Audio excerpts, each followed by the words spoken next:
ఇవాళ మట్టి కానీ ఇసక కానీ గనులు కానీ వైసీపీ వాళ్ళు అయితే తవ్వుకోలేరు కదా, తవ్వుకుంటే చూస్తా ఊరుకోరు కదా.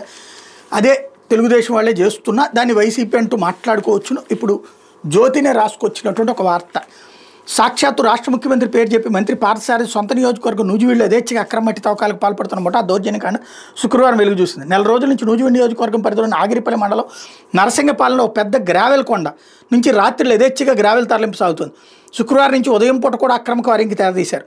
పెద్ద సంఖ్యలో టిప్పర్ల ద్వారా గ్రామంలోని మట్టి కొండ నుంచి మట్టిని తరలిస్తున్నారు. గమనించిన గ్రామస్తులు టిప్పర్లను అడ్డుకున్నారు. దీంతో అక్రమ తవ్వకాల నిర్వాహకుడు ఫోన్లో గ్రామస్తులతో మాట్లాడుతూ సీఎం ఇంటికి మట్టి తవ్వుతుంటే అడ్డుకుంటారా, అడ్డొస్తే తొక్కించేస్తామని బెదిరింపులకు దిగడంతో గ్రామస్తులు నిర్గాంతపోయారు. ఇటీవల చంద్రబాబు రాజధానిలోని వెంకటపాలెంలో తన స్వగృహ నిర్మాణానికి శంకుస్థాపన చేసిన అంశాన్ని ఇలా వాడుకున్నారన్నమాట. ఈ అక్రమ క్వారింగ్ని గ్రామస్తులు ఇటీవల గుర్తించారు. రెవెన్యూ అధికారుల దృష్టికి తీసుకెళ్లడంతో వాళ్ళు సైతం సీఎం ఇంటికి తరలిస్తున్నారేమోనని చెప్పుకొచ్చారు.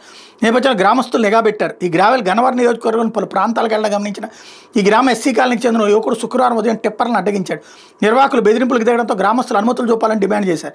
నియోజకవర్గంలో మట్టి తవ్వకాల విషయం మీద నిన్న మొన్నటి వరకు మంత్రి పార్థసారథి పేరుని స్థానిక అధికార పార్టీ నేతలు యథేచ్ఛగా వాడుకున్నారు. ఇప్పుడు ఏకంగా సీఎం పేరును ఉపయోగించడం వరకు వ్యవహారం వెళ్ళింది. అక్రమ క్వారింగ్కి పాల్పడిన మంత్రి అనుచరుడు నూజివీడు పట్టణ టీడీపీ ముఖ్యుడు శుక్రవారం సాయంత్రం నరసింగపాలెం గ్రామస్తులు అడిగించిన టిప్పర్ల వద్దకు వచ్చి వాళ్ళకి క్షమాపణ చెప్పారు.